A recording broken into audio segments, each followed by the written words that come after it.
On a quiet summer morning in a small Seattle neighborhood, Abby unlocked the doors of the little coffee shop where she had worked for 3 years. The job didn't pay much and the hours were long, but she kept showing up. Each morning she tied her apron and put on a smile, even on the days when she didn't feel like smiling at all. That day started just like all the others. As Abby cleaned the tables near the front window, she noticed something strange. Outside, 2 young boys stood close together on the sidewalk. They had no shoes, wore old ripped shirts, and their faces looked tired and scared. Abby looked at them for a moment, then made a quiet decision. She stepped outside, gave them a gentle wave, and asked them to come in. She sat them at a table in the corner. Without asking any questions, she brought them bowls of hot vegetable soup, some toast, and sweet tea. The boys ate quickly, not saying much, but it was clear they were thankful. Looking at them, Abby thought of her younger brother, who had died years ago in an orphanage. From that day on, the boys started coming to the cafe every morning at 9:30. Abby would serve them food and act like it was a takeout order. Sometimes she added a piece of fruit or a cookie and said, "This is for later." She didn't know where they lived or where they went after eating, but she knew in her heart that if she didn't help them, maybe no one would.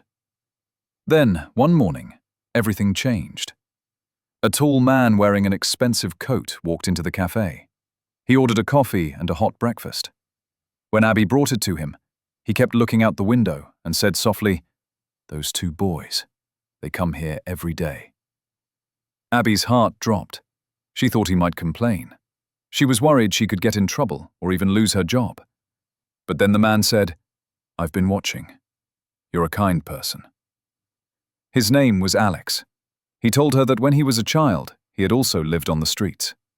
One day a cook gave him a meal and later offered him a job. That small act of kindness had changed his life. Now Alex owned a big IT company, but he never forgot where he came from. The next day, Alex came back with a lawyer. They spoke kindly to the boys. The older one, Tim, said their mum had passed away, and they had run away because they didn't want to be put in an orphanage.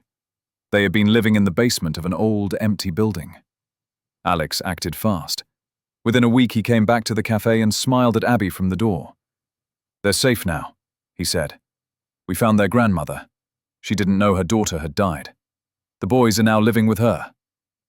Then he handed Abby an envelope. Inside was a drawing, 2 boys and a woman wearing a Waitress uniform.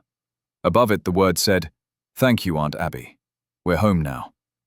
Abby's eyes filled with tears. Alex looked at her and said with a smile, "You gave them a second chance. Now it's your turn." He offered her a job at his foundation as a coordinator for a new outreach program. Abby said yes. A month later, she was no longer cleaning tables. She was working to help others like those boys. Her story spread and inspired many people. 1 year later, Abby got another letter. Inside was a photo of 2 smiling boys, a dog and an old woman. On the back, it said, "We're in school now. We want to be like Alex and Aunt Abby." Abby looked at the photo, and for the first time in a long while, she smiled from the heart.